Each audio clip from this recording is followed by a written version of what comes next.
Alright, hello and welcome. In this video, I'll be giving an overview about the various maps that will be featured in the upcoming Hidden Cup 3 tournament. In case you haven't heard already, Hidden Cup 3 is one of the largest 1 vs 1 Age of Empires 2 tournaments ever, launching on March 19, 2020. Some of the maps utilized in this event have already been used in other tournaments or in ranked games, while others are completely new. So let's take a look at those maps, shall we? Starting off, let's take a look at Hidden Cup 3 Arabia. Arabia is the most popular 1v1 map in Age of Empires 2, so I will probably make this short as it is probably the most well-known map of all. Arabia is an open map with standard starts for the players. Resources are also standard, meaning each player has a primary gold of 7 tiles and 2 secondary gold patches of 4 tiles each. Additionally, the map contains 2 extra gold patches of 3 tiles each. Stone spawns are also standard, with each player having access to 2 patches of 5 and 4 tiles. Standard food spawns include 4 deers and 6 berry bushes for each player, alongside 2 boars. On a more important note, players will always have 8 sheep, and so unlike in ranked games, there is no cows replacing the sheep. You also have at least one of your sheep scouted at the start, which is an important balancing measure for competitive play. This version of Arabia uses a green theme, so desert-style Arabia generations will not be seen. Two interesting things to notice about Hidden Cup 3 Arabia is that, just like Hidden Cup 2 Arabia, sometimes players have very open maps that are quite challenging to wall, forcing them to play more aggressively. Personally, I don't like this, as I sometimes feel one of the players in a game gets a significant disadvantage if his map is extremely open. Another interesting aspect is that oftentimes players do not start on the opposite side of the map. Instead, they are quite close to each other in the large amount of cases. I'm not sure if this is intentional or not, but it definitely makes scouting much more important in early game. Following up is a map that is only used in Hidden Cups, nicknamed Pants for the shape of the map. Bay is a hybrid map featuring both naval and land combat. Hidden Cup 3 Bay seems to always spawn the key part of this map, the lake, to the left side of the map. The lake itself has a reasonable amount of fish, with all of them being salmon, of course, which is no major surprise in an event hosted by T90. The lake has an outer rim of walkable shallows. Even if you place a dock on the shallows are wide enough for units to pass by the dock, making it impossible to use the lake as part of your wall. The central region of the map features a large amount of deer to hunt, while the northeastern side of the map has a large amount of gold mines separated from the rest of the map with a slope that players cannot build on. The map has comparable starting resources to Arabia, but players only get 1 secondary gold spot of 4 tiles, so expanding towards the neutral gold mines will occur earlier. The map has a large amount of neutral gold mines, with most of them being on the northeastern part of the map. The most common civilization seen on this map is Mongols, thanks to their great hunting bonus useful for the deer in the middle, and their late game composition. If Mongols are banned, other war civilizations like Japanese, Italians, Persians, or Malay could be utilized over here. In this case, since there is a large amount of hybrid maps available in the map pool, civilization selection heavily depends on how many other hybrid maps are played in certain series. But if Mongols are available, that is probably the safest bet for this map. Players on this map will initially fight for warrior control with a fast feudal age times. Eventually, the player losing warrior control will initiate land engagements, as players will try to secure as many resources as they can on the land, preparing for a clash in imperial age. Bay features a very fine balance between land and warrior engagements, alongside balancing your warrior investments and the potential return value from it. A more traditional hybrid map, Cross, features 4 lakes, one in each corner of the map, with abundant fishing options. Players will seize their own lake first, then try to expand towards other lakes and maybe sneak a dock up on the unsuspecting opponent's fishing eco. Hidden Cup 3 Cross comes with a number of nice changes to the original Cross map. First, 4 of the available relics are located on patches of shallows, one in each corner. The only way to obtain these is by using transport ship for your monks, making relic gathering a bit more costly for the players. The final relic is usually right in the middle of the map, next to the rock church unique building. This has no major function, it is more of a cosmetic with its cross-like shape. It, however, changes owner once a certain player's unit passes by, giving vision for the controlling player in a small area around the building. Cross comes with the same starting resources as Arabia does. Civilizations that can mostly be seen on this map includes Japanese and Persians mostly, but Italians, Malay can also be very reasonable for this specific map. Coming up is another unique Hidden Cup map named Cup. This map is also nicknamed as Kitten for the shape of the middle lakes. Having standard Arapian starting resources, Cup features 2 lakes separated from each other by a land bridge. A significant portion of these lakes is amphibious terrain, meaning it's walkable by both units and ships, and you can also build buildings on it like towers. This allows ships to engage in land battles if the players try to cross the lakes, and also allows land units to harass fishing ships on the lakes. The larger lake also features an island that has a large amount of gold available, making this island crucial for late game battles. Unlike in the case of most hybrid maps in the map pool, this map features a fairly low amount of fish, so it is not necessarily a must to start fishing early. Cup is one of the more interesting maps in the map pool that doesn't have a clearly defined way of playing, and I do expect a few brand new strategies for it appearing during the main event of the tournament. Reasonable civilizations for this map include Japanese that have the advantage of being able to withstand way more harassment on their fishing ships early on, thanks to their extra health. Alongside Japanese, Vikings for controlling the lakes with longboats, Malay for their harbors, or Koreans for their turtle ships and towers were all seen on this map before. Or you can just go Incas if your name is Rubenstock. Different versions of El Dorado has been featured in various tournaments before. Hidden Cup 3 El Dorado is a hybrid map featuring an outer rim of war for fishing.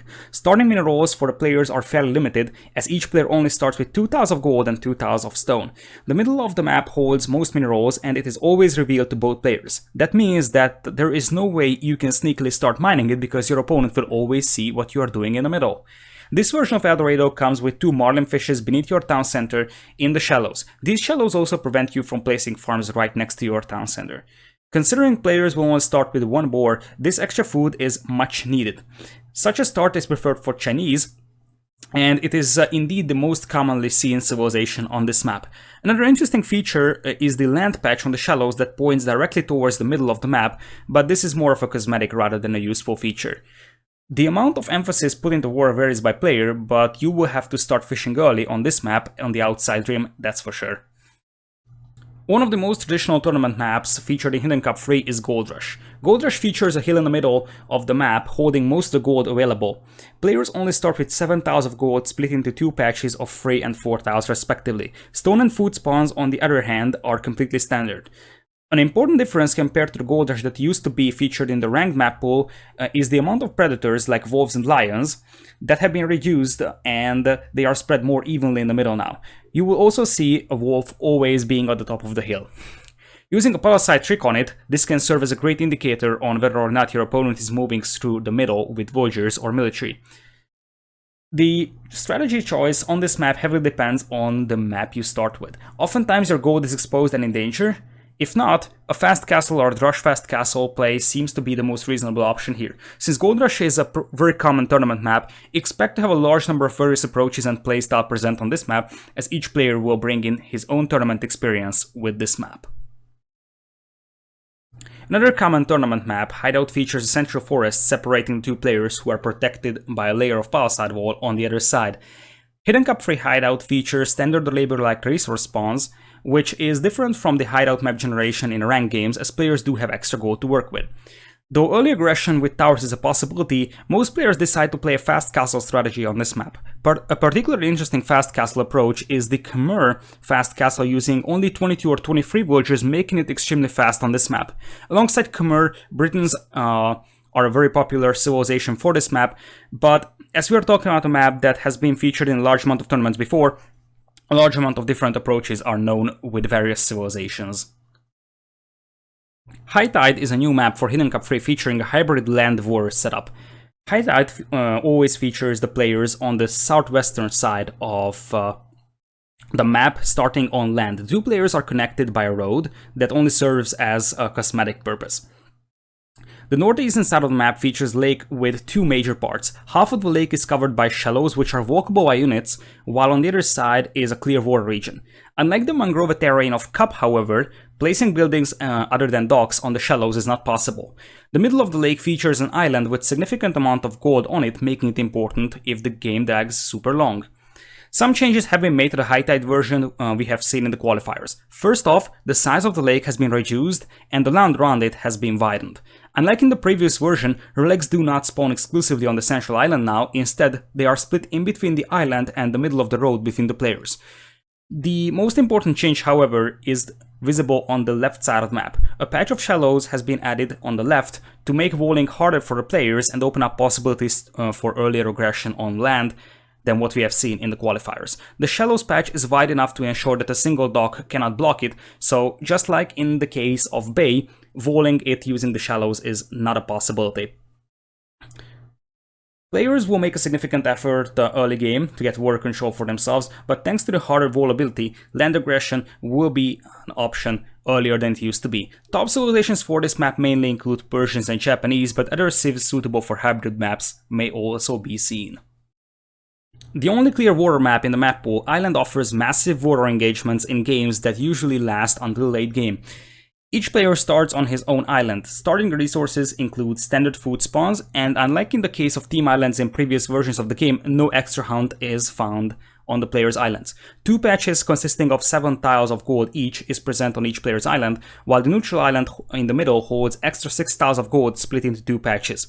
The golden neutral island always spawns on the same island. The other neutral island contains extra stone for the players and sometimes a bit of wood as well. Ruins on the neutral island is a reference to T90 placing archer ranges on the neutral island back in the days. The players' starting stones include 10 tiles split into 2 patches on their own islands. Relics are also split in between the 2 players, with each player having 2 relics on his starting island and the 5th relic being located on one of the neutral islands. Multiple civilizations and playstyles are known for islands that include fire galley openings with civilizations like Vikings, or fast castle plays with Vikings or Italians. Landing is also an option, so the amount of approaches that can be taken on this map is extremely high. Ravines is one of the maps that features a non-standard start in this tournament. A clear land map, Ravines places your starting town center on top of a hill surrounded by your starting resources. The vicinity of your town center is explored by outposts you start with, so you can immediately focus on pushing in there with your scout. As Ravines lacks boars, this is quite important to start off with, but also makes Mongols a very reasonable civilization selection on this map. Extra gold and stone are scattered all around the map in small patches, so rapidly expanding your base will be essential. Players often start off with scouts as an opening, but walling your base is usually possible, so fast castle strategies can also work very well on this map. Lastly, here is a brand new map for Hidden Cup 3. Slopes is a very aggressive land-based map with very heavy engagements in Feudal Age. Slopes spawns the players in a valley surrounded by 2 slopes in the southwest and northeast. Players cannot build buildings on the slopes themselves, but the upper region of the slopes hold crucial resources. Most of the wood is located on the top of the slopes, with the valley only consisting smaller patches of trees. Even more importantly, each player will have a patch of 9 deers on one side of the map, while on the opposite slope you will find a pond full of shorefish. Taking this is essential, considering it provides a much faster food income compared to berries. The shorefishing possibility makes Indians by far the most picked civilization on this map. Usually opening with scouts, players will try to pressure the opponent's starting base or the fishing pond, eventually switching into camels or cavalry archers in early Castle Age. Players will work towards expanding their base to the woodlines in the southwest or the northeast, while also trying to secure extra gold and stone in the valley. Slope features a very aggressive early game, being one of the maps that can be won or lost in just a few minutes of game time. These are the maps that will be featured in Hidden Cup 3, hosted by T90 Official. I will drop a link to his channel in the description, of course. These maps will also be utilized for Visible Cup, hosted by me and Drobo, an event for semi-professional players aimed at providing the Hidden Cup experience to some lower-leveled players. I will drop a link to Visible Cup as well in the description, of course. In case you enjoyed the video, please consider dropping a subscription to my YouTube channel or visit my Twitch channel, where I cast competitive Age vampires, including Hidden Cup 3 and Visible Cup. Thanks for watching, and I will see you next time.